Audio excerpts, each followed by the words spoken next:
Mugi-mugi kanthi ruwatan kalenggan dinten Senin Legi menika sak panggeripun saged manggih rahayu jembut wonten alangan tunggal punapa. Muga bila sampun siap pun wiwiti nggih. Rahman Irahim. Allahumma sholli ala sayyidina Muhammad wa ala alihi sayyidina Muhammad.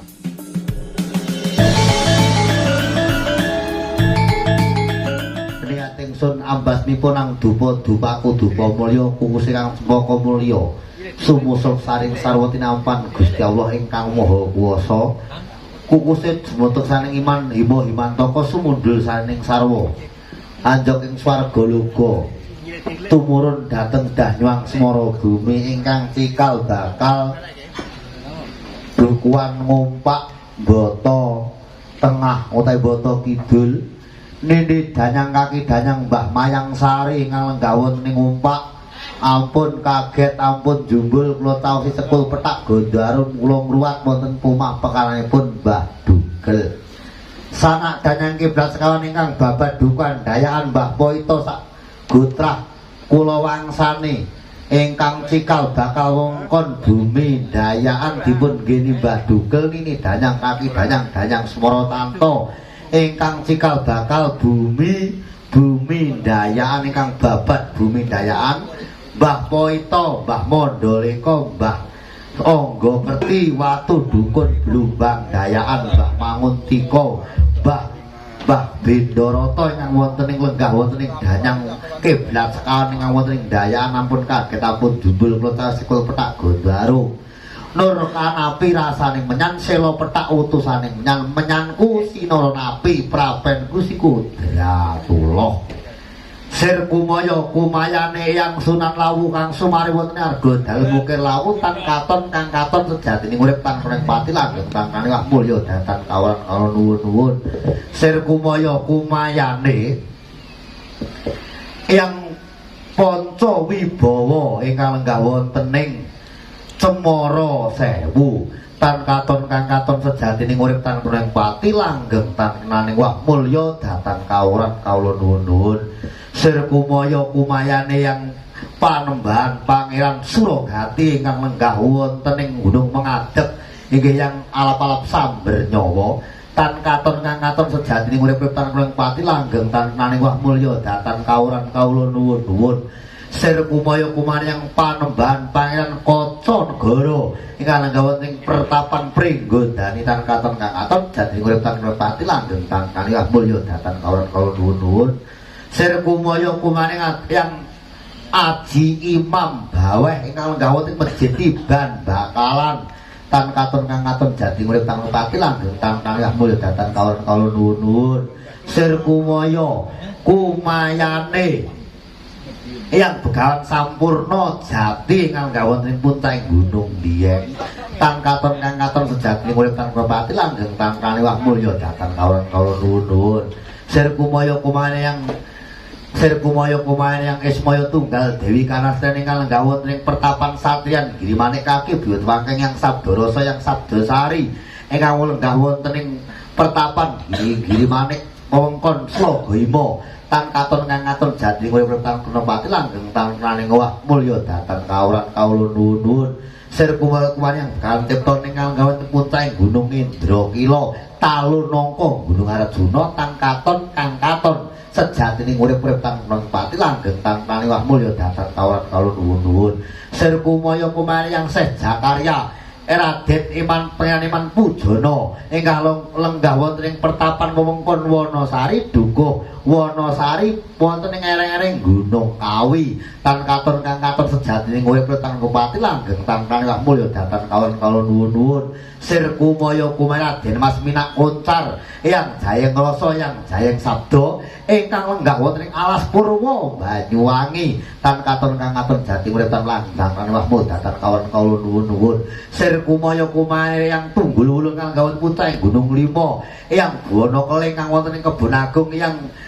Eyang Kanjeng Ratu jimat ingkang wonten ing puncak Gunung Giri Sempurna tan katon kang katon sejatining urip tan ing pati langgeng tan kaning wah mulya dhateng kawruh sir kumaya kumayane Eyang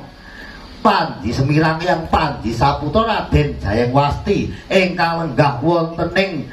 puncak Gunung Sepilar tan katon kang katon jatining urip tan pati langgeng tan kaning wah dhateng kawruh nuwun-nuwun sir kumaya kumayane yang Syekh Subakir ingkang lenggah wonten ing puncak Gunung Tidar Ketawengkon Magelang tan katon kang katon jati urip tan pati langgeng tan kanilah mulya dhateng kawulan kawula nuwun-nuwun sir kumaya kumane yang Pangeran Bayu Samudra ingkang lenggah wonten ing Sragen tan katon kang katon jati urip tan pati langgeng tan kanilah mulya dhateng kawulan kawula nuwun-nuwun sir kumaya kumayane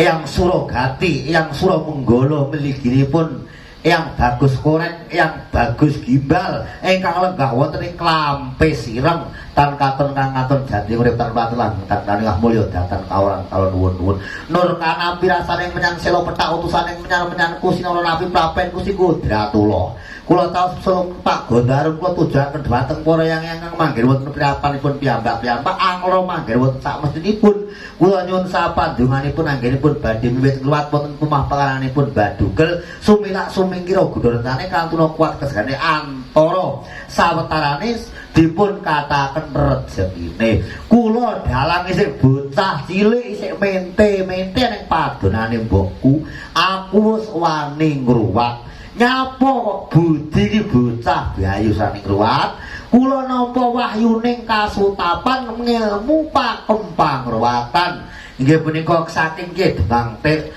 saking Ki Demang Karsanata mingganipun Ki Demang Karsanata maringi ngilmu pakempang ruwatan kula nderek wonten ing wewengkon Iramaka Kabupaten Wonogiri panjenenganipun Ki Sutina Hardaka carita lawasipun 3 taun kawula dipun paringi pakemipun pangruwatan saking panjenenganipun Mbah Sutina Hardaka carita kawula wantun ngruwat kawula nampi wahyuning pangruwatan saking eyang kula ingkang wonten ing puncak Gunung Dieng inggih punika Padukuhan Dieng Wetan Kecamatan Batur Kabupaten Wonosobo Jawa Tengah ingkang kawasan Eyang Begawan Sampurna Sejati inggih punika panjenenganipun Eyang Begawan Sampurna Jati maringi pakempang ruwatan kula dikaparaken wantun ngruwat kula ananipun wantun ngruwat kula percaya madhep mantep dhateng purbaning Gusti ingkang Maha Kuwasa wonten ing dinten Senin Legi ukunipun susang kula ngruwat wonten pomahanipun Mbah Dugel nanging kula ngruwat nyuwun durunging pangayoman dhateng para yang kula ingkang wonten pundi papan panggenipun menika kula namung nyambut raganing kula ingkang ruwat eyang-eyang kula budi waning ruwat kula turun dalang sejati tus dalang pangruwatan inggih bejonggo bejujan menika lara-laraipun mekaten eyang kula ingkang wonten ing Cemara Sewu nggih menika yang Pancawibawa ingkang dipun singkang semare wonten ing Cemara Sewu nggih wonten ing Pertapan Bantolane yang Pancawibawa gadah yuga 3 naminipun Raden Bagus Gombak Raden Bagus Kuncung nggih yang Rara Kemuning yang Bagus Gombak gadah yuga putri naminipun eyang Ragil Kuning nggih dalang putri Panjang Mas pangruwatan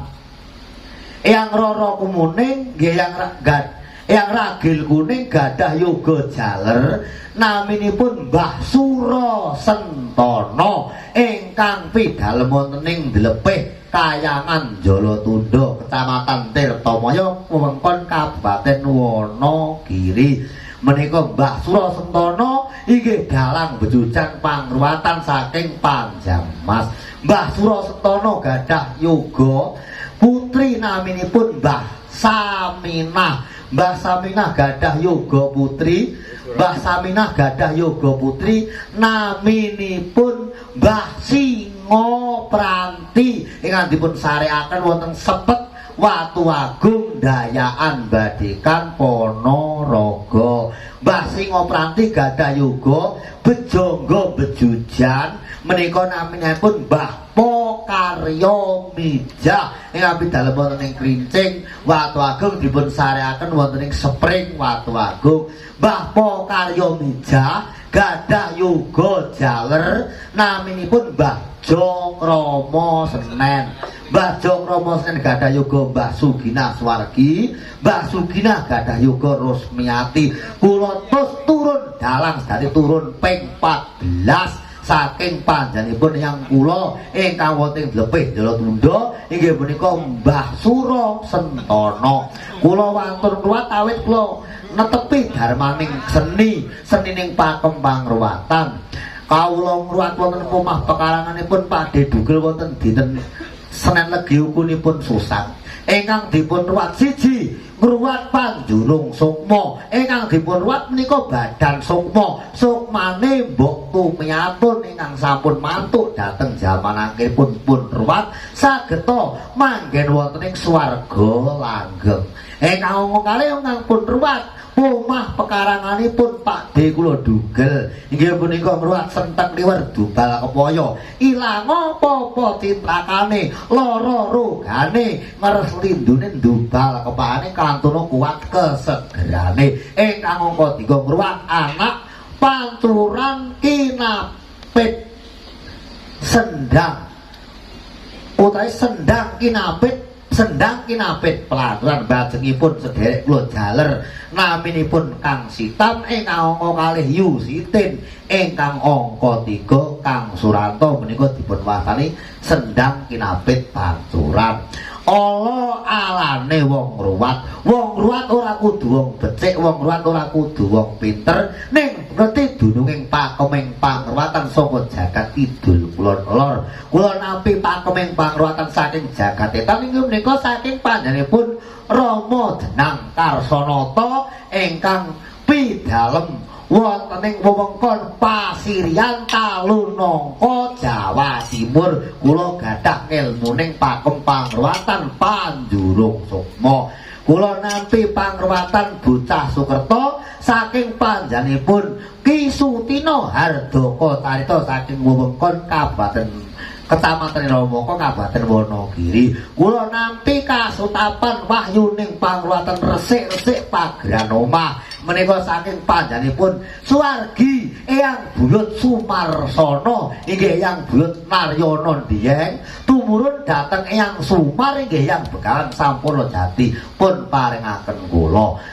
kadang niyaga kang mengkoni para wira pradonga kang anutuki gamelan yagaku para widodara sindenku para widodari kemplak-kemplak kimplik-kimplik kaya merang jinumput kang tumetesa ning alang-alang. Nini among kaki among ingkang Sitam among Yusitin karo among ingkang Suranto sing sumitah bareng sedina adoh tanpa wangan tegak tanpa singgulan kakang hari-hari kakang barep adiragil sing krumatan sing ora krumatan dunya ning kendi pertala kemulmu kaya babut pernadane lakumu slamet solahmu slamet simpang saring mungkur jati sarimu gampang sak solahmu gampang sak ubamu gampang luar biar rekar saking saling Allah salalau ngali wasalam Allahumma cahya mulya sira sun kongkon muruping cahayamu wong agung kang amura mulya cahyane Kang Sitam Kang Yusitin lan Kang Suranto wong agung kang amura mulya saklawasing mulya la ilaha illallah Muhammad Rasulullah sallallahu alaihi wasallam sira kaning jaya puso kang dinata kaspana dadi rasa sampurna balung rusuku sampurna bayi melang dadi lan ati niat ingsun aku ngruwat lungguhku pakuning bumi gedebokku sang Nagaraja blentongku sang Surya Kembar kelirku sang Retna Bara plunturku sang Alimengan cahyaku kaya soroting rembulan ora kena surem eling sak anggon-anggon eling anggonku ngruwat eling marang purbaning Gusti Kang Maha Kuwasa intining sarining bumi suci sinampura langgeng ciptane urip dak sifat asma rasa tunggal jati sallallahu alaihi wasallam. Bismillahirrahmanirrahim. Alauma cahya rasa muruping iman mulya jati langgeng saking sanela nalikane awang-awang wung-wung bumi langit durung gumelar sapa tekan ngono amung Nur Muhammad dayane pun kang ngono dat kuwaloh sifat kuwaloh Allah kang maha kuwasa ngruwat pandurung sukma kang tak ruwatus badan sukma aku waning ruwat aku nyilih ragane putih yang Bathara ayo mono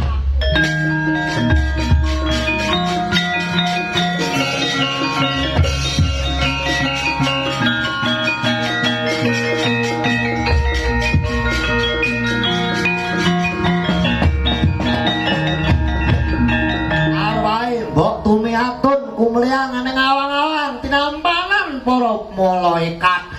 pelekemule mari putih memplak kapuk den musoni lemeke gelu kencana baboing sikil ya gelu kencana lungguhe ana ing dampar kencana sukmane ngembolne awang-awang goleki anake lule aku suwaka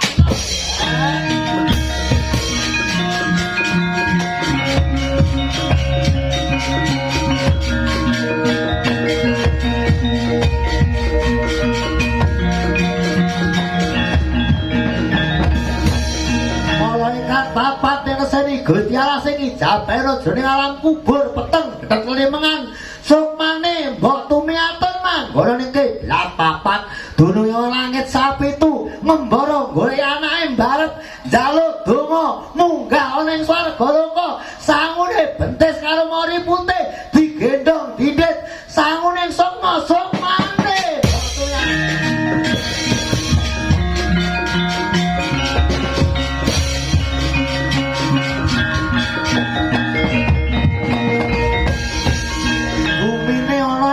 bumi kencana diujurake ana ing wujur kencana rikmamu rikma kencana langgeng puspitaning urip alauma wit bumi godhong cipta kembang saring urip jajal sarining iman witatul sunaning kembang sate nyopo sakjroning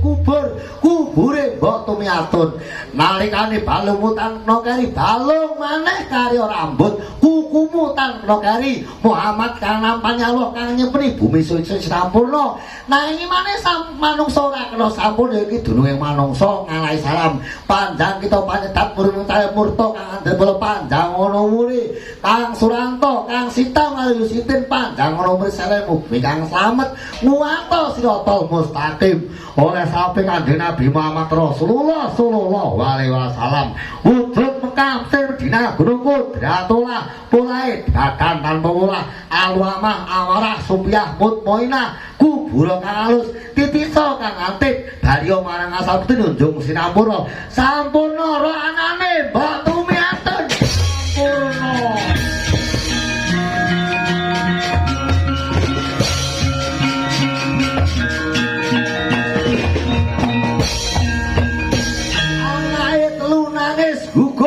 den musane mergo ngelingi ora ditunggoni karo wong tuane wadon ning elingo ya li anakku sing ning alam donya paring ana mulya salase mbokmu manggon ning swarga tundha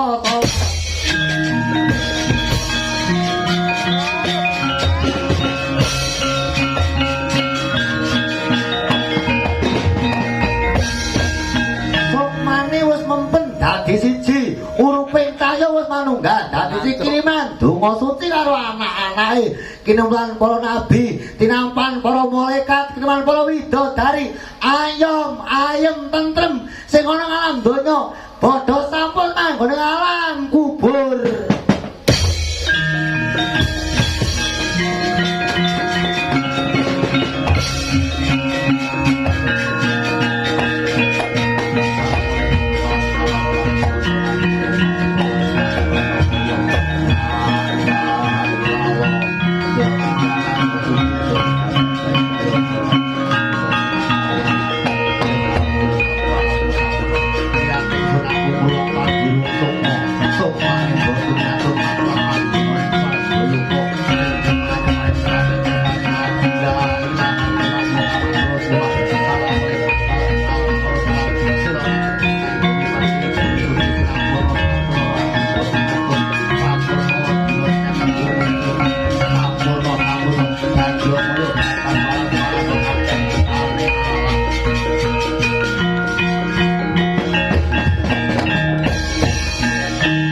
winiyoga kaki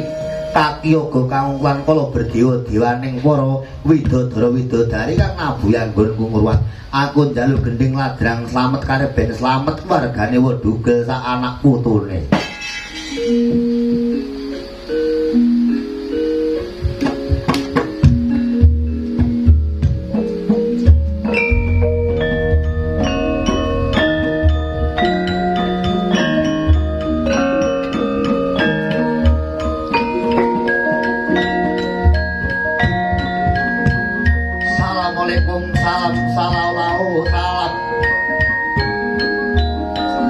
Sunaku ngruwat kang taruan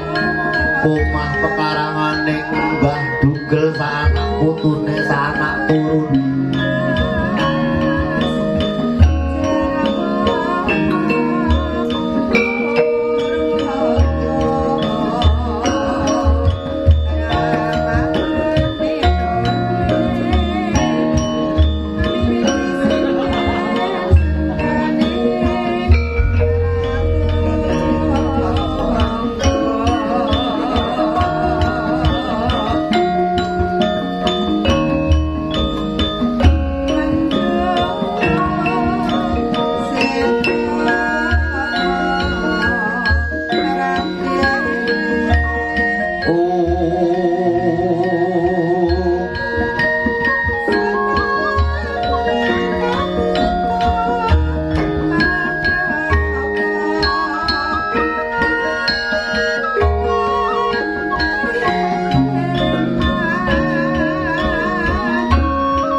Jagat durung ana sapa to kang ana amung dat Allah kang sejati cahya kuala dat kuala sifat kuala apengalku Allah ingsun wareksa kuala kidudungan dening Rasulullah.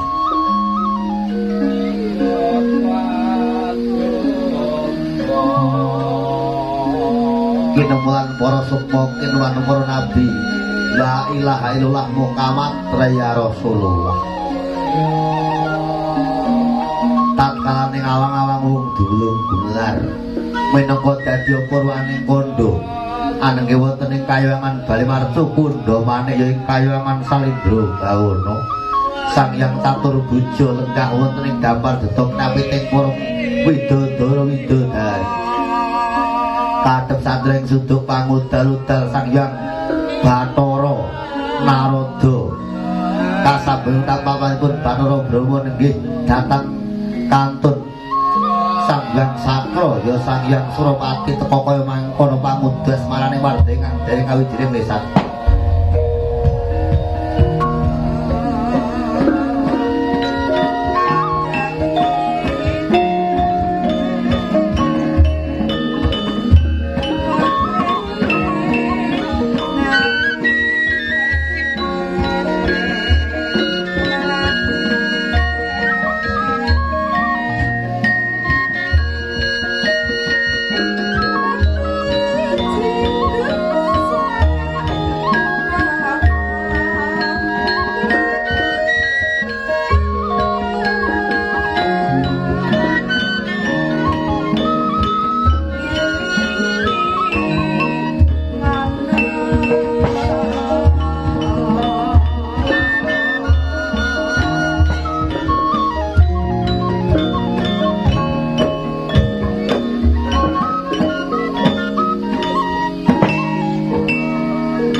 Kaneka putra Baya Wiji Maramana karya ang kageting raos kakang berkencang Pak Pong Dwi Bolong poprong bungla blangge ana jangan gudhe anak putuku besok mangan jangan gudhe kene sak gundul adi guru kakang kaneka putra pun kanika putra kula ngaturaken pangabekta swa. Ah ya kula pengger saklo sing tampa kula inggih ngaturaken pangabekta swa. Nggih tak tampa. Kakang kanika putra sasamunipun atus punang riwit denya pangandikan kelawan kawula wonten ing kayangan Bali Marcukunda maneh. Ing mriki kula badhe nyrawidhaken bilih wonten ing gara-gara ingkang sumundhel wonten ing kayangan Salendra Bawana nggih gara-gara menapa menawi wonten sipatipun kajeng ingkang amawa teja kinarya saka guruning Bali Marcukunda maneh kakang menawi wonten sela ingkang asilih pernah binanjuta kinarya dados ompah ing Bali Papalyawana. Mboten enten Adi Guru. Ya dados guru garing kayangan menika wonten salesipun moganipun tiyang setri ingkang tapa wudha udar singgang oleh ingkang wonten lepat kepanasan inggih menika ingkang ajrih Endang Penongowati Adi Guru. Banjur Endang Penongowati kula wau nyuwun kados pundi minggah akarya gonjang ganjing kayangan Salendra Bawana. Endang Penongowati nyuwun inggih punika dipun dhawuhaken ta nyuwun dipun garwa kan sipatipun dewa ingkang Wataknawa inggih punika dewa ingkang astanipun Tatur ingkang ratoni Jagatiloka alam sura Gangkara alam sura Dewi kalih alam sura Laya Adi Guru karo wonten sanesambung paduka piyambak Adi Guru teka ngelok-elok ingkang dadi karpaning Endang Penongowati kumawani tapa wudha ana ing lepat kepanasan mung arep pengin datang garwa kakang kanika putra Borong titip kayuwangan kakang kawula badhe mandhap dhateng ing lepat kepanasan kawula badhe mrepeki patengganipun Endang Penongowati kula ngger sakra wonten dawuh Rama Indrama wonten dawuh Rama Dewaji titip kayuwangan reksa namprih bisa ora ana sawijining apa-apa aku bakal tumurun marang merpat pan sampun mrepeki parang patenggane Endang Penongowati lho niki Adi Guru dateng sumanggaken sapa tuku yang padha ngulun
gitu aku ora bisa dulu marang badan sinau kowe tapa wudha ana ngrepat kepanasan singgang muka ore rek mamu morak marik sinjang murah nganggo Inawrawati karben aku bisa sapet jagong marang jeneng kita kowe bakal tak suweke jaringku kang bocot iwa kang wobane pitu ana jarik sekar jagat semen romo sinjang toh watu ya lompong eli sida mulya sida luhur pae keset parang sumo ndak suwe ontake marang kowe kinarya kemben Pranawati kotab kacarita nalika semana jroning teta almarhum mbahku sejarahe nalika semana Bathara Guru nyuwek jarik bolahe nganti bodol ana ing segara kidul ya ning segara Minangkabau gogroking bolah bodoling bolah dadi pengeling-eling besok ing jaman wis jaman maju dadya desa nglorok katlah dadya batik lorok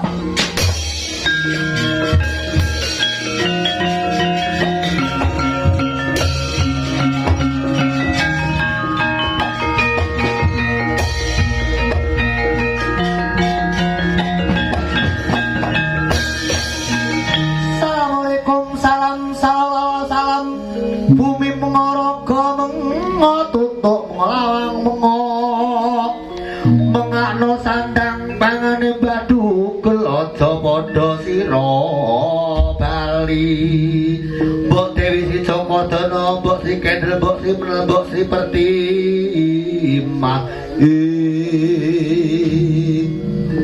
Endang Pranawati teka kowe tapa ning ana ing repat kemanasan gawe kageting para Jawata aja terus akeh nggo tapa dadi pamundhutmu ke wong ayu kang seca endahing wali Endang Pranawati duh pukulun Bang padha kulun Andri kawula tapa muda wonten ing mriki awit kula pengin dipun garwa kalih Bang padha pukulun lan kula badhe numpak nitih lembu andini pukulun ya Endang Pranawati yen kowe bakal dadi garwaku bakal nak paring tetenger ya kuwi Endang Pranawati bakal tak tengeri sampur jala sutra munggah ning satrenging pengangen-angen Asya njaba Asya jero tasihake karo Nini Among kaki among raga amonge mantene bisa welas asih manggon ana ing gigiring lembu andri bakal tak jak nganglang saindenging bawana Endang Pranawati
segara indi nenggih Sang Hyang Tatur Bujo Sari Bintang Endang Pranawati lumampah teka sanduring segara kidul ning sanduring tanah pulo Jawa Wacira Sandya Kala sumurping Sang Hyang Kartika Sang Hyang Tatur Bujo andum asmara kan Endang Pranawati nalika semrotan kuat anopet hardaning kakung kang mawa brasa Endang Pranawati aku pengen nglakoni saresmi utawa cumbana ing sanduring lembu andini kene Endang Pranawati yang padha pekulun Paduka menika sipatipun Jawata ingkang mlinunggung ratuning para dewa Durandara Paduka dadak pengin saresmi wonten ing giging lembu andini menapa badhe kaling semangling semaken sasama kulun ora aku bakal nyuwun saresmi ana ing Kirwatiri nalika semana suwiling punang sumunaring punang Surya sgliwang pengulon katiuping samirana punang wentis katon putih pupune sendang menongake katon pewadonane ndang menawa tegese katon pewadonane tanpa sinasapan ing sanes para watining Sandyakala sumuruping Surya arsa ngejak saresmi kelawan Endang Penawati nggih sambang tatur bujo saresmi wonten ing gigih lebat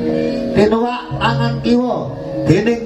Sandyang tatur bujo pus kadung ngempet hardalang kekret potret manine Bathara Guru nyegrok ana ing segara Minangkabau geger kang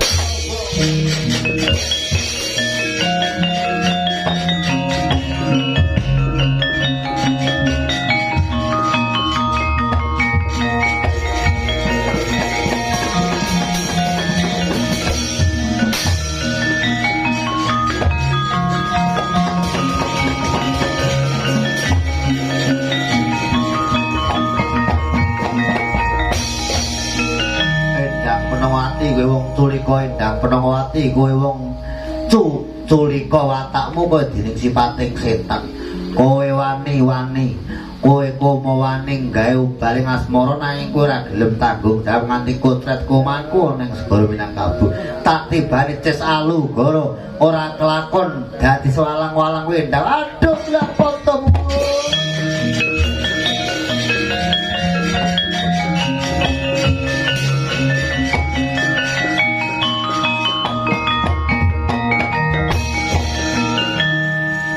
nalika semana umum pang blegedaba geger dadi brawala gunung anakan gedhe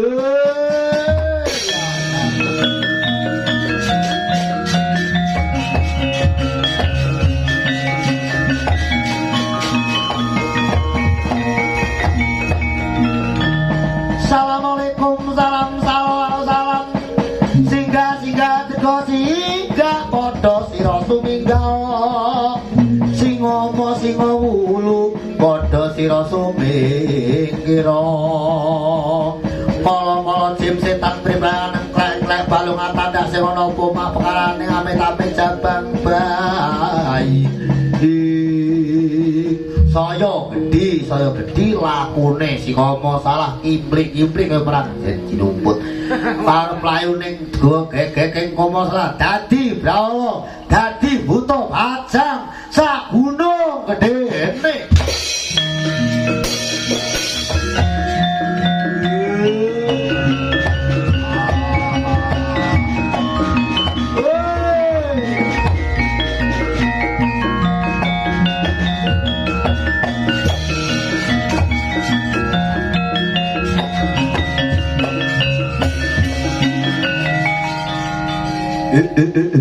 ladalah iki apa iki wasukir kaya ngene iki wasukir aku dadi brawala sakmene gedene iki yaene iki wayahe apa ya kaya ngene iki wasukir ladalah aku dadi brawala ora duwe wong tuwa wong tuaku sapa bapakku sapa ibuku sapa ladala aku arep gugat nyangangan golek wong tuaku sapa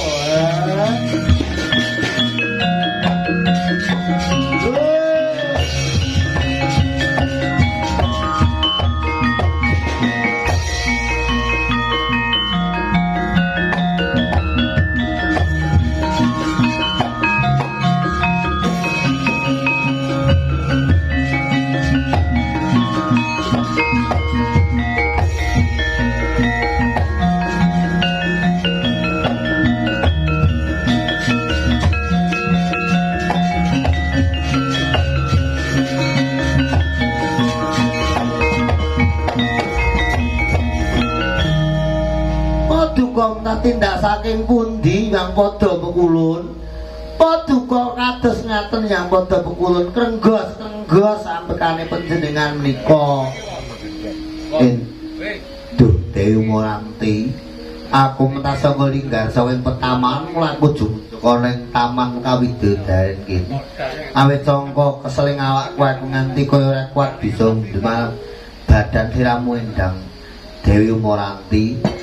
Paduka menika dados tiyang cara mboten sagara karo bojo. Nek sampeyan lugara karo bojo, sampeyan mengke mboten ngantuk napa-napa lho kula menika sampun ngertos.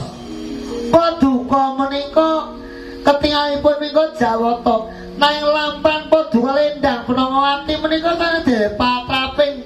dewa nang patraping buta ulun.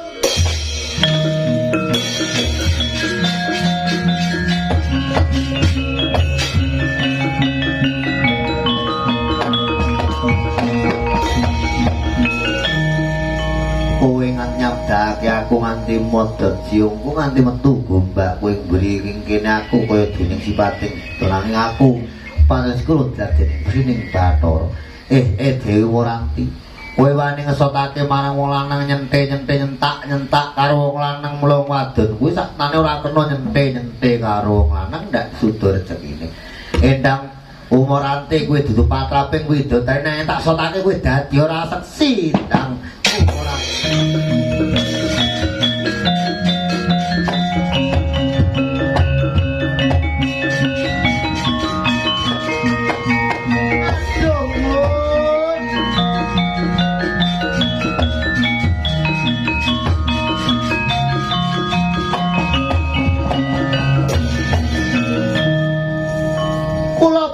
sotaken dados raseksi kados ngeten ing kula badhe maos hukum centang Olopati dhateng Paduka papan moneng pasetran Gondowait manggono ana ing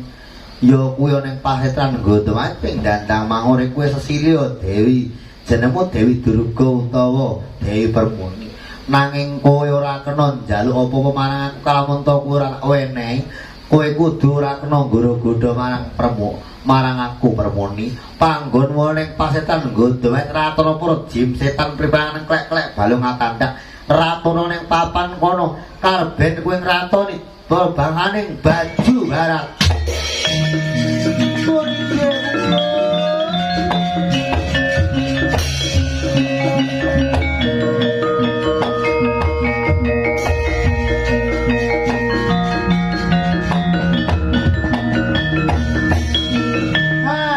Adi Guru lampar wonten ing kayangan wong kados pundi Adi Guru Kakang Kaneka Putra kawula parenga matur dhateng Kakang kawula ndamel gara-gara menika nggih Pranawati kang sampun kawula ladosi nanging piyambakipun nyahak dhateng kajengipun dewa Kakang Kaneka Putra Paduka karo tutup lawang sela petangkep Paduka tarik andane musiran tinup sekoris kepek ewang Brahala ingkang badhe rusak dhateng kayongan inggih punika kesanipun boten saged mlebet dhateng kayongan dewa tak dawa Adi Guru.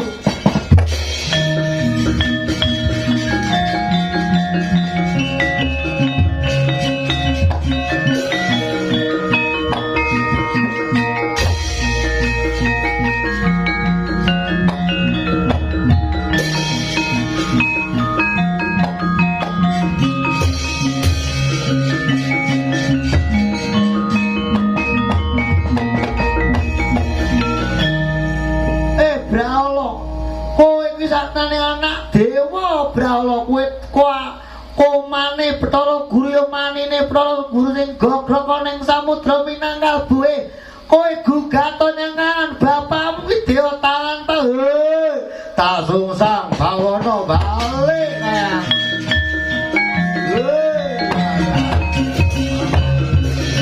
tak boleh ibu bapakmu aku dak lupa.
Dumugi Kakang Kaneka putra menapa sampun katutup inggih punika lawang sela metangkep inggih skores keteng.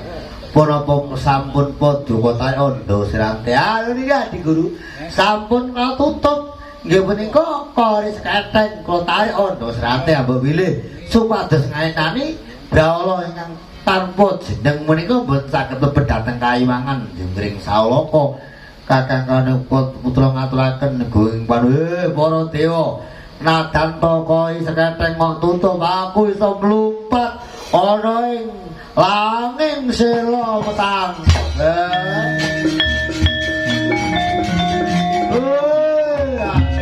Jaluk pengadilan dewa.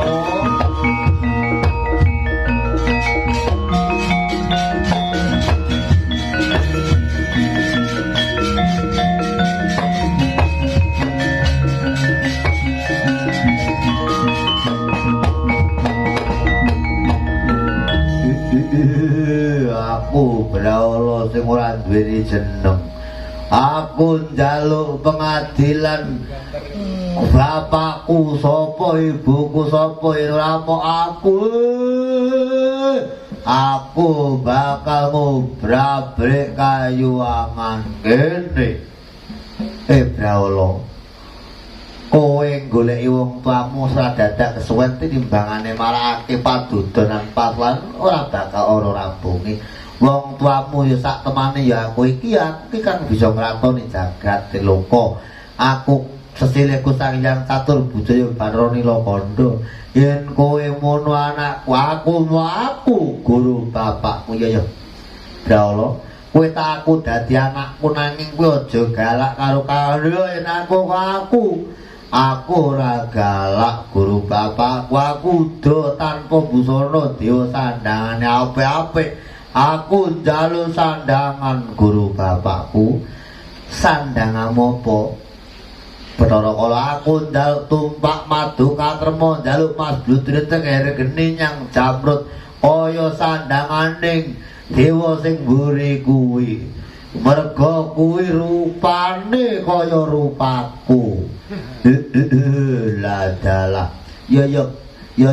Brahala, noke wis tak wenehi sandangan aja kok gawe diblok ya Brahala. Ora guru bapakku, aku njaluk sandangan. Yo yen kaya mengkono kowe bakal tak wenehi sandangan ya apa Diwatiku lelun. Gawan yang panti busana wena sandangan Brahala iki ben patut dilu marang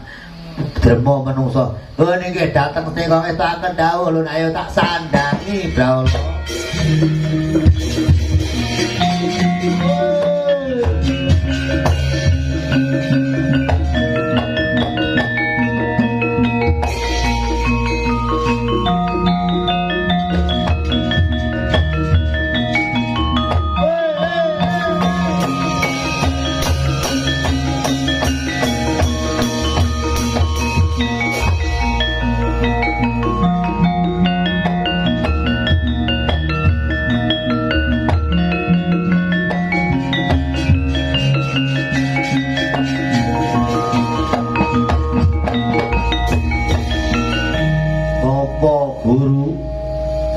Guru sawise aku mok sandangi Bapak Guru aku wis dadi drema menungsa.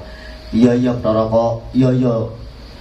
Brahala kowe wis dadi drema menungsa, rupamu ganteng lan bagus wujudmu kaya dene menungsa jati ya dene kaya dewa jati. Iya Guru bapakku yen mengkene kowe enggal paring ana dosa napa ya njaluk jeneng Guru bapakku. Kowe tak paringi tetenger jenenga Bathara Kala. Iya Guru bapakku. Yen kaya mengkono aku bae tenger Bathara Kala ya si Jajar Kala. Ya Bathara Jajar Kemuk. Ya guru bapakku aku komplit. Jenengku aku Bathara Kala ya Jajar Kala. Ya Bathara Kala aku njaluk pangan guru bapakku aku kluwen. Yen kowe njaluk pangan kae ora sonto. Kuning-kuningane etan kae. Kaya pangan kaya kates mateng tak pangane. Aja aja. Kujur iki.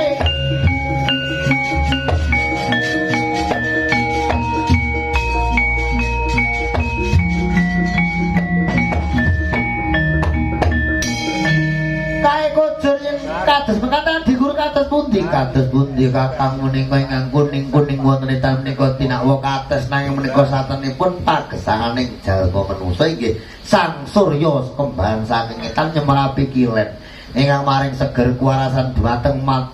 makhluk urip wonten ing Madyabata. Para dewa-dewa kabeh nggih. Padha turu sajae. Para dewa kabeh. Kae Bathara Kala arep mangan srengenge padha kothek ana ning bingung nggih. Ane ganas metane aku bingung Guru Bapak umum.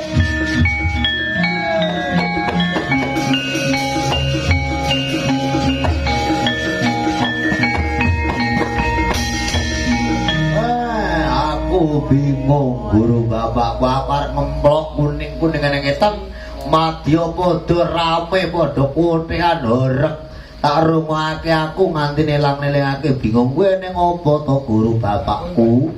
Ya Bathara Kala kae mono satnane makhluk kang urip ning alam donya padha kekothekan merga wis kabingungan anggone kelangan Surya mau aling-aling arep plok mula kae dadi granan Bathara. Ya Guru Bapakku yen ngono aku njaluk pangan aku mau mangan jangan menir sing kelan jangan menir ya kuwi panjenenganipun Ibu Dewi Uma ing kono katutan sak sliring getih kang kekiris drijine getihe kutah ning ngajak. Ya Guru Bapakku aku njaluk pangan setetes getih daging tempel drema manusa kok bae tamu kaya aman.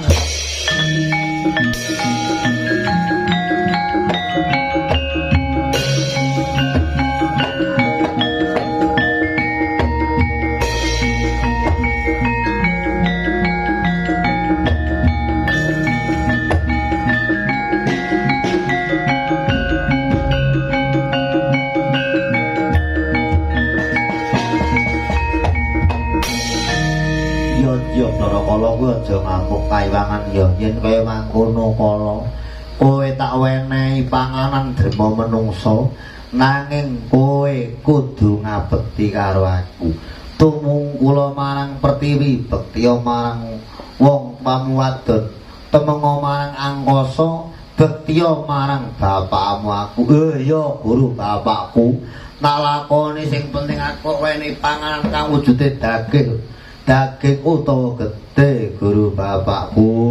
Guru Bapak nalika semono Sang Hyang Bathara Kala sabekti dhateng tiyang swaipun sekti tumungkul dhateng Pertiwi menika kapus krama dening Sang Hyang Catur Buja kapethet punang rikma temenga marang angkasa pirtepunang siung rikmane dadi senjata cakra siunge dadi Kyai Pulang Geni.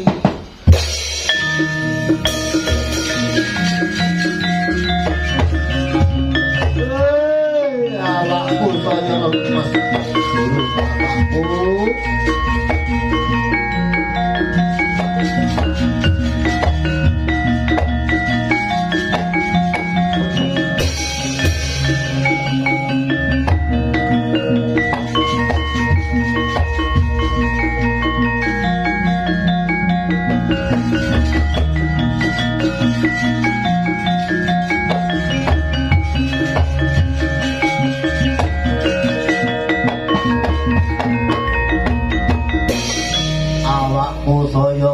Guru Bapakku aku ora kuat suwa aku ndang wenono pangan karben ora klenger ya Guru Bapakku. Bathara Kala yen kowe njaluk panganmu drema menungsa kowe bakal tak wenehi pangan. Ya aku enggak wenehi ana pangan ya Guru Bapakku. Aku selak kluwen klintir-lintir wetengku kaya ora sranti-sranti ora enggal kok paringi pangan. Ya Bathara Kala kalamun to kowe njaluk panganmu kang manggon ana ing jagat raya kuwi akeh banget kang dadi panganmu yaiku siji bocah ontang-anting loro bocah anteng-anting papat tunggak ya tunggae ngaret kaping telu kedono gedine kaping papat kembang sepasang uger lawang bocah kembar sendang kapit plancuran ya plancuran kinapit sendang bocah gotong mait anak telu lanang kabeh bocah cukit dolanan sak pinunggalane bocah sripi bocah rombo bocah lompat kidang lan sak pinunggalane Bathara Kala bocah lompat kidang bocah gilir kacang Pandhawa pendawi banteng ngirit jawi kuwi uga dadi panganulan ban jawi ngirit banteng bocah julung wujud bocah julung kembangan bocah julung taplok kuwi uga dadi panganing Bathara Kala bocah yatim kuwi uga dadi panganmu ya Kala bocah lungse wong dangkal wong kala kinantang anak barep rabi parane ngalor ngulon kuwi uga dadi panganmu Bathara Kala ya guru bapak wong rabi bae jago wong rabi anak nomor 1 tuk nomor 3 katlah lusan mosan tusan karo ngosan kuwi uga dadi panganmu Bathara Kala oke banget guru bapakku pangan iya guru bapakku banjur kodrating kewisten bocah ontang-anting utawa ting-ting kebanting kuwi piye guru bapakku bocah ting-ting kebanting kuwi bocah lanang lahir tanpa dulur Bathara Kala ngono bocah ontang-anting utawa ting-ting kebanting papar tunggak kuwi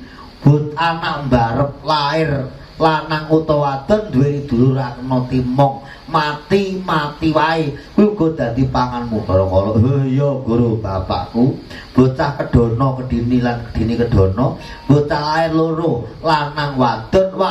lanang kuwi uga dadi panganing Bathara Kala bocah kembang sepasang kuwi uga dadi tanganmu Bathara Kala bocah kembang sepasang kuwi piye bocah kembang sepasang kuwi bocah loro wadon kabeh bocah uger lawang bocah loro lanang kabeh bocah kembar kuwi ya lanang ya wadon ya lanang sendang kapit plancuran kuwi uga dadi pangane Brara barepe lanang ingkang nomor 2 wadon ingkang nomor 3 lanang kuwi dadi pangane Bathara Kala pancuran kinapit sendang kuwi barepe wadon tengahing lanang nomor 3 wadon kuwi dadi pangane Bathara Kala bocah gotong mait anak 3 lanang kabeh kuwi malah tenges Bathara Kala kuwi dadi panganmu tanpa ora diru seringat kuwi mesti dadi panganing Bathara Kala bocah cukit dulit anak 3 wadon kabeh kuwi uga dadi panganmu bocah sripi anak papat wedok kabeh bocah rombo anak papat lanang kabeh bocah lompat kidang yo kuwi sing dadi bocah lompat kidang kuwi anak bocah lompat kidang kuwi anak papat barepe lanang nomor 2 wadon nomor 3 lanang nomor 4 wadon lan semolak walike kuwi uga dadi panganing Bathara Kala oke banget guru bapakku ya Bathara Kala banjur sing dirani bocah gilir kacang kuwi bocah gilir kacang kuwi barepe wadon ki lanang kuwi dadi panganing Bathara Kala barepe wedok lanang kuwi bocah gilir kacang ya Bathara Kala banjur bocah gilir kembang ya kuwi barepe lanang terus wadon kuwi uga dadi panganing Bathara Kala oke banget guru bapakku yen ngono aku wareg guru bapakku bocah Pandhawa anak 5 lanang kabeh bocah Pendawi anak 5 wadon kabeh kuwi uga dadi panganan banteng irit jawi anak 5 barepe wadon sing 4 lanang lan sakwalike ya Bathara Kala julung wujud kuwi uga dadi panganmu bocah lahir barengi pertaking srengenge julung kembang lahir barengi srengenge manjer julung taplok lahir sing barengi seruping surya bocah yatim ana sakjroning ngetengan 3 sasi ditinggal mati bapakane kuwi dadi panganing Bathara Kala kuwi uga dadi panganmu durga ngerik wong wadon sing bola-balik paten bojo kala tinantang wong lanang sing bola-balik kepaten bojo anak bar prabi ngalor ngulon kuwi uga dadi panganing Bathara Kala nyedhaki petaking patung pasung dari ngungkuli segala getih nyabrang segara gunung kuwi uga dadi panganing Bathara Kala. Oh iya ya guru bapakku wong rabi balene jago kuwi uga dadi panganing Bathara Kala. Rabi balene jago yen bisane duwe anak loro lanang karo wadon semono uga bisane sisih duwe anak lanang karo wadon. Ijul-ijulan anak wadon lan ijul-ijulan anak lanang kuwi sing asli tenes balekne jago Bathara Kala. Iya kuwi dadi pangane Bathara Kala guru bapakku iya. Iya. Banjur ana meneh wong ngebrokake dandang kuwi uga dadi panganing Brana gelake pasangan uga dadi panganing Brana bantang pengucap-ucap kuwi dadi panganing Bathara Kala. Yen ana wong kang mlaku wancine bedhug tengahe ora ngidung ora siul ora ndonga ora ngidung ora nembang kuwi uga dadi panganing Bathara Kala. Akeh panganku guru bapakku ya iso akeh Bathara Kala. Yen kowe ora gelem nekati katene tak sangone pedang bedama medhuna marang Arcapada kowe kena pangan ae ngok pangan sing panganmu kudu paten luwih dhisik Bathara Kala. Ya guru bapakku njaluk pamujimu nak pangane rak goleki panganku guru bapakku.